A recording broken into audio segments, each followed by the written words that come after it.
live. Hey, Jeff, I know one of your tenets in leading with heart is humility. So talk to me about that. What does that really mean for a leader to be humble? I mean, it's not about you.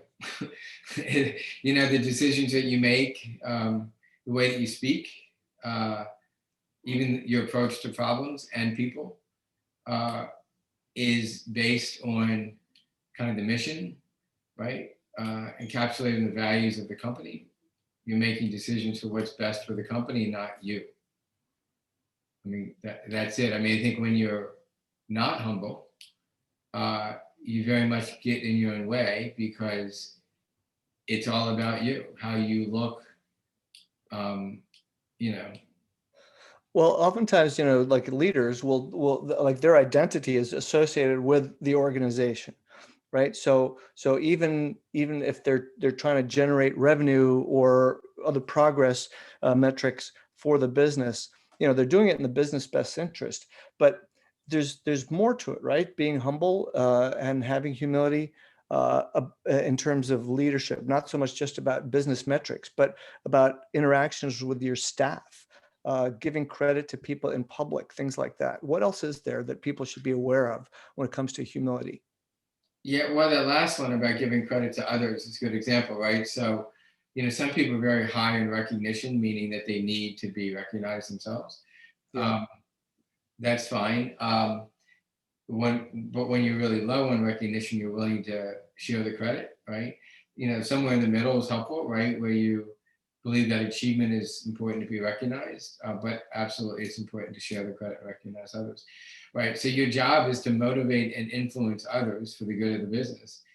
It's quite frankly a lot easier to do that when it's not the you show, the Raj Kira show, the Jeff Kaplan show, Hmm. right? When it's about the work, them, the mission, the customers that you're serving. Like that's the North Star. If somebody's, quite frankly, narcissistic or just completely lacks humility, their North Star is them. And I mean, you got two extremes of how that can look really bad. One extreme is you have a mutiny on the hands where people just push back against the leader because, they're more focused on the mission. On the other hand, you have like you think of some of these like, religious or the Messiah type folks where they get all this following and they just completely devote themselves to a person rather than to a cause. Hmm. And that, Yeah. in the extreme example can lead to death. But, Yeah.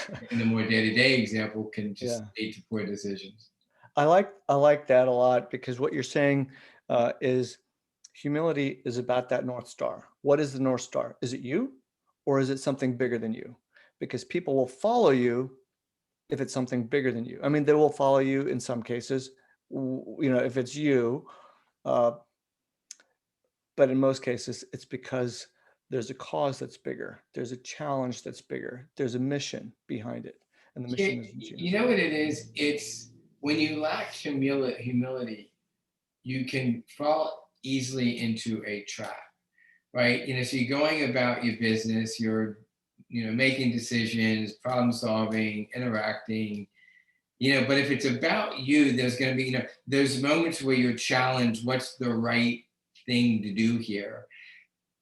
And if the ego is leading the way, you can end up down a path that's minimally not good for the business. You could lose good people, you make poor decisions, lose money, lose customers, all kinds of negative things. But if your North Star is the customers and the mission of the organization and the organization and others before you, like that's the sustainable solution, right? Mhm. Um, yeah. There's So, part two to this question. So the part two is, as a leader, how do you know if you're not being humble?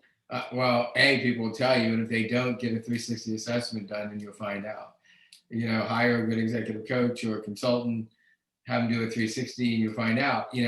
It's actually a fair question because if you're like really on the high end of, narcissism or sort of lack of humility, you often don't see the world that way. In fact, when other people confront you, uh, you often see them as attacking you rather than simply just challenging a decision that they don't think is the right decision for the company.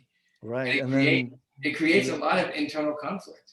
yeah, I mean, I and just then got they the phone with a leaving, leader.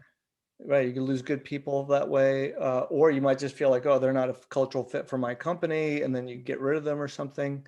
Um, It's really hard to work for somebody who's a narcissist. And I keep yeah. saying narcissist is the opposite of humility because, quite frankly, that kind of is. Like, Yeah.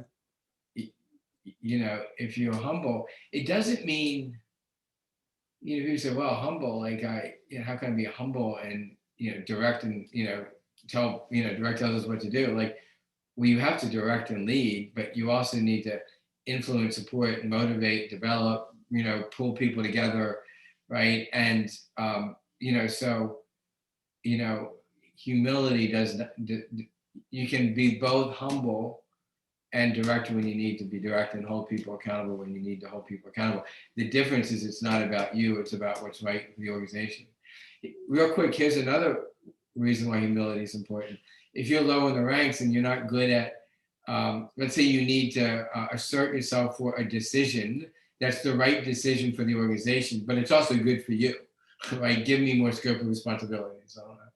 And it's so much easier to make that argument when you've consistently been arguing for what's right for the organization, even if at times it may not be the best for you, right? So when that time comes that it's also best for you, people are more likely to believe you, right? That you're advocating for decision because it's right for the organization, even if it's also right for you.